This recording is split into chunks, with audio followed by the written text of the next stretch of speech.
Good morning guys. जैसा कि आप लोग को पता है कि रेलवे ग्रुप डी का वैकेंसी बहुत दिनों बाद फिर से आ गया है। इस बार टोटल जो वैकेंसी है 32,438 इसमें सीट है, जो कि मतलब एक तरह से देखा जाए तो ठीक ठाक अपॉर्चुनिटी है, जो तैयारी सही मायने में कर रहे हैं उन लोगों के लिए। तो इसमें जो पोस्ट है ट्रैक मेंटेनर का, हेल्पर असिस्टेंट, पंचमैन, ये सब है। आगे डिस्कस इसको करेंगे हम लोग।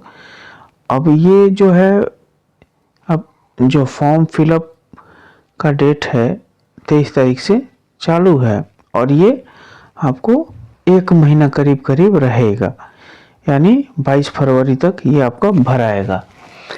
तो आपको भरने समय ये सावधानी जरूर रखना चाहिए कि भाई हड़बड़ी में अभी जल्दी जल्दी में ना भर दें, थोड़ा सा वेट कर लीजिए। ये भी देख लेना ज़रूरी होता है कि किस जगह कितना फॉर्म गिर रहा है, कितना भरा जा रहा है।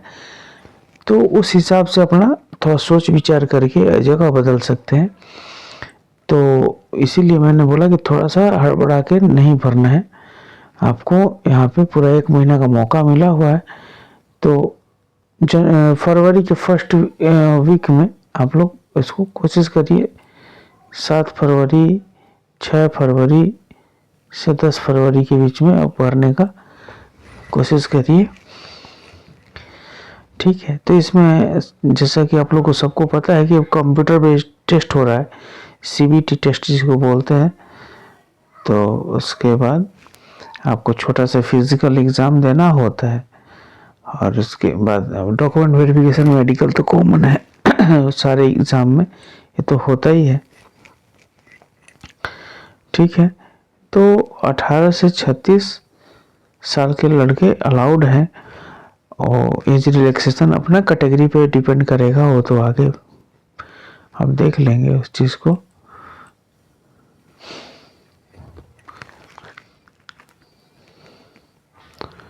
ठीक है, तो आप मेरे स्क्रीन पे देख पा रहे होंगे कि जो डेट है यही 23 से चालू है।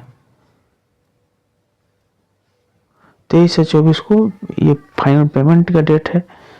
25 फरवरी तक आपको, 25 फरवरी से 6 मार्च के बीच में आपको ये टाइम मिलेगा आप अपना करेक्शन करने के लिए, अगर कोई गलती हो गई है तो। यहाँ पे लास्ट डेट है 22 फरवरी, जैसा कि मैंने बताया था। तो 22 फरवरी लास्ट डेट है। 1 महीना करीब करीब आपको पूरा टाइम मिल रहा है भरने का। चलिए आगे देखते हैं।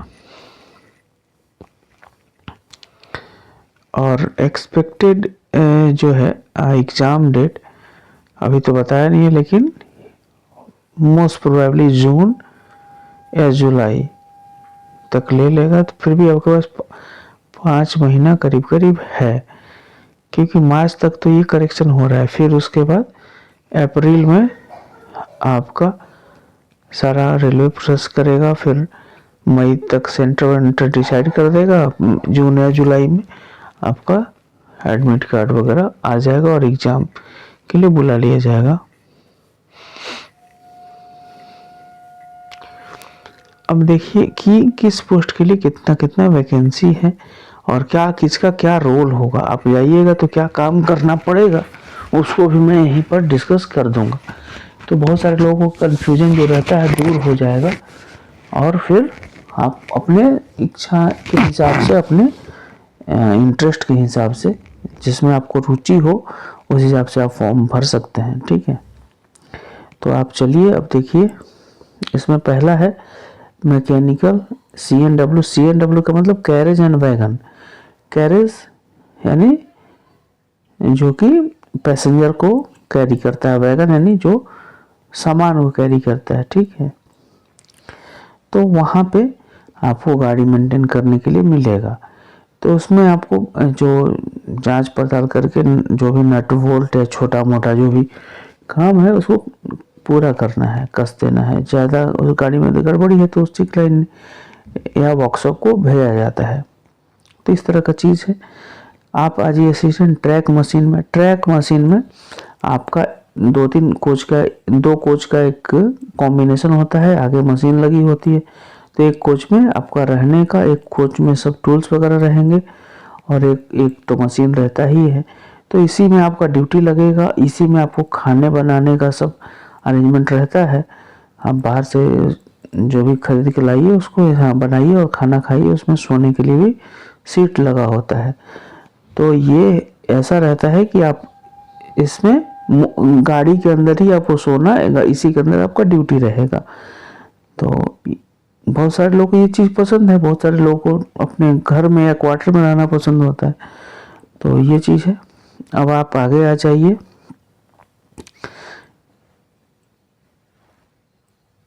असिस्टेंट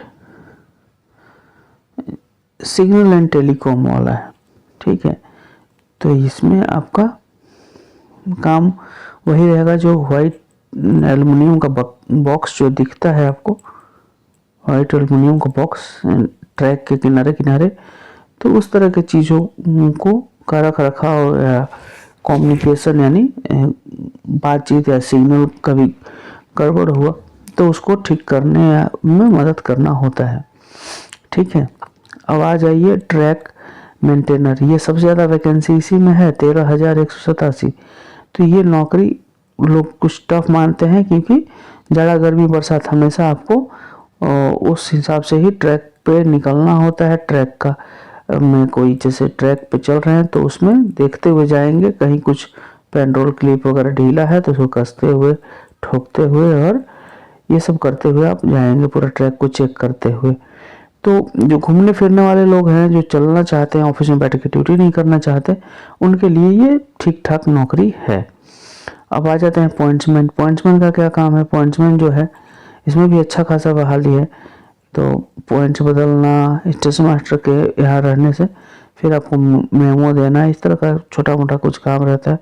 तो ये भी ठीक ठाक जगह है काम करने के लिए। असिस्टेंट पीवे, तो इंजीनियरिंग में फिर ट्रैक वाले में आपको रहना है। असिस्टेंट टीआरडी, इसमें जो ऊपर जो पोल लगे होते हैं जिसको पकड़ के से पेंटोग्राफ चिपका रहता है और फिर इंजन चलता है, यहीं से बिजली मिलता है। तो इस तार का रख रखाव मरम्मत करना वो टीआरडी का काम है। असिस्टेंट ऑपरेशन इलेक्ट्रिकल, तो इलेक्ट्रिकल जो है ये जनरल ऑपरेशन देखेगा, जैसे कि किसी ऑफिस में लाइट कट गया या प्लेटफॉर्म पे कहीं कुछ नहीं चल रहा, लाइट या फैन या बल्ब, तो उस तरह की चीज़ों को ये असिस्टेंट ऑपरेशन वाले लोग देखते हैं। असिस्टेंट लोगों से डीजल और इलेक्ट्रिकल दोनों ही मैकेनिकल और इलेक्ट्रिकल के हैं और इसका काम लोको सेट के अंदर उनका ड्यूटी लगेगा। अब आ जाइए आपका जो है असिस्टेंट ब्रिज, ये भी फिर से आप इंजीनियरिंग वाले में चले गए। तो जो पुराने पुलों का रख रखाव, उसमें उसका जांच पड़ताल, नट बोल्ट लूज ना हो या कहीं कोई दिक्कत हो तो उसको आपको मॉनिटर करना और फिर उसको ठीक करना है काम होता है। असिस्टेंट टीएल एंड एसी, तो जो कोच में लोग चलते हैं जैसे राजधानी में या किसी जनशताब्दी किसी भी गाड़ियों में, तो जब एसी का टेम्परेचर कम या ज़्यादा करना हो या कहीं लाइट नहीं जल रहा हो, किसी का मोबाइल चार्जिंग प्लग काम नहीं कर रहा हो, तो उस तरह का चीज़ों में रख रखाव में इनका रोल होता है। असिस्टेंट टीएल एंड एसी, अच्छा ये वर्कशॉप वाले हैं ना, तो ये गाड़ी में बनाएंगे, जब वर्कशॉप में गाड़ी जाएगी तो काम करेंगे और ये चलती हुई गाड़ियों में चलेंगे, ठीक है। तो इसमें ज़्यादा आपको टीए मिल जाता है, ट्रैवलिंग अलाउंस आपको ठीक ठाक मिल जाता है। और वर्कशॉप में जहाँ भी वर्कशॉप से जुड़ा हुआ चीज़ है वहाँ इंसेंटिव आपको मिलता ही मिलता है। तो ये सब आपको मैंने अवेयर करा दिया कि आप किसका फॉर्म भरें, ठीक है। अब देख लीजिए कि किस बोर्ड में कितना वैकेंसी है या किस जोन में कितना वैकेंसी है, उस हिसाब से आप अप्लाई करें। इसीलिए मैंने बोला कि 8-10 दिन रुक के फरवरी के फर्स्ट वीक में या फरवरी के सेकेंड वीक में आप लोग सारा बोर्ड का देखते हुए आप लोग भरिए उस चीज़ को। तो वेस्टर्न रेलवे में ज़्यादा सीट है, तो इस बार बहुत ज़्यादा चांस है कि यहाँ पर जो है लोग भी बहुत ज़्यादा फॉर्म डालेंगे। ठीक है, तो जैसे यहाँ पे बिल्कुल कंपटीशन बहुत कम रहने वाला है। यहाँ 100-150 लोग हार्डली भरेंगे, या हो सकता है 500 तक भर दें। ठीक है, तो इस तरह के जगहों पे बहुत कंपटीशन लो रहता है, जैसा कि मेरा अनुभव रहा है हमेशा से। ठीक है, उसके बाद आपका, अगर आप मतलब सेफ जोन चाहते हैं तो आपको एनईआर की तरफ जाना चाहिए, फिर साउथ ईस्ट रेलवे में चले जाइए, या एसीसीआर में चले जाइए। ईसीओआर जो बिल्कुल अभी नया और लेटेस्ट जोन है, 18वां जोन है, तो यहाँ भी आप जाके अप्लाई कर सकते हैं, क्योंकि अभी बहुत सारी चीज़ यहाँ डेवलपिंग फेज में है, तो बहुत सारी चीज़ नया देखने को या काम करने को मिलेगा। तो ये चीज़ है। उसके बाद आप आगे चलिए देखते हैं। अब जो भी वर्कशॉप वाला काम होता है, वर्कशॉप में आपको इंसेंटिव ठीक ठाक मिल जाता है। तो पहला नंबर पर मैंने एनईआर को चुना है, जहाँ पे आप सेफली भर सकते हैं। एनआर नॉर्थ इंडिया में तो कंपटीशन थोड़ा हाई रहता है, क्योंकि यहाँ फैक्ट्रीज इधर यूपी बिहार साइड में कम है, तो इधर के लड़के गवर्नमेंट जॉब के लिए ज़्यादा ट्राई करते हैं। और साउथ में या आप वेस्ट में चले जाएं तो वहाँ थोड़ा कॉम्परेटिवली कम तैयारी लोग करते हैं, तो उधर होने का चांस थोड़ा बढ़ जाता है। और बाकी जो है कोच फैक्ट्रीज जो हैं, जैसे आरसीएफ हो गया, ईसीएफ हो गया, एमसीएफ हो गया, तो यहाँ भी वर्क कल्चर बहुत अच्छा होता है, तो यहाँ भी अप्लाई किया जा सकता है। यहाँ कंपटीशन कम रहेगा, क्योंकि जहाँ जितना ज़्यादा मछली है उतना ज़्यादा मछुआरे रहेंगे, वो वाला बात है। तो उस हिसाब से आपको भरना है। तो मेरे ही प्रेफरेंस के हिसाब से आइए तो एनएफआर सबसे मेरे ख्याल से पहला होना चाहिए, दूसरा होना चाहिए एसआर, तीसरा होना चाहिए एसडब्ल्यूआर, और चौथा होना चाहिए जितना भी कुछ फैक्ट्री है, कुछ फैक्ट्री उसको उसमें अप्लाई करिए। इससे होने की प्रोबेबिलिटी आपकी बढ़ जाएगी। ठीक है, सीट नहीं देखना है कि खाली सीट देख ली ज़्यादा है तो भर दिए, तो ऐसा नहीं करना है। ठीक है, अब आप आगे जो है इसके फ़ी वगैरह के बारे में, तो 500 रुपये फ़ी है, 500 रुपये फ़ी है, और ये वापस भी हो जाता है। जब आप सीपीटी फर्स्ट में अपीयर होते हैं तो 400 रुपये आपका वापस आ जाता है, और मात्र 100 रुपया आपका लगता है। ठीक है, अगर आप जनरल कैटेगरी में हैं तो एससी एसटी और ये फिजिकली हैंडीकैप्ड होते हैं जो, उन लोगों का फ़ी जैसे 250 लगेगा, लेकिन सारा रिफंड हो जाएगा। ठीक है, अब एलिजिबिलिटी क्या है, तो 10th पास ही एलिजिबल, 10th पास जो है वो एलिजिबल है इसको भरने के लिए।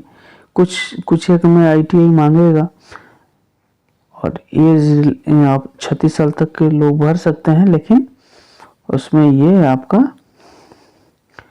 जो है OBC, non criminal, SC ST, ये सब एज बताया हुआ है यहाँ पे।